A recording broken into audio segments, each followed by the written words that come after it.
masters out there who ask for your parts before they do a house selection or Feng Shui to you are just shortcutting a lot of their job. Right? Basically, the other masters are a lot more direct than me lah. For this, right, it's because a lot of so-called masters outside, right, they don't know how to read the environment. Correct. They don't know what does the environment tells you. That is why they need your 八字.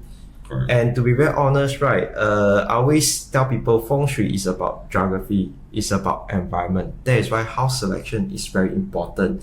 Just like a lot of auntie, they will also say, you ask them 哪里的屋子好, they tell you buy near MRT. Even property agent will tell you buy near MRT. Why? Because convenient ma. Yeah, no brainer. Yeah, buy near a shopping mall. Example, got NTUC or whatever. It's convenience ma. Yep. Okay, then of course, they will ask you to choose.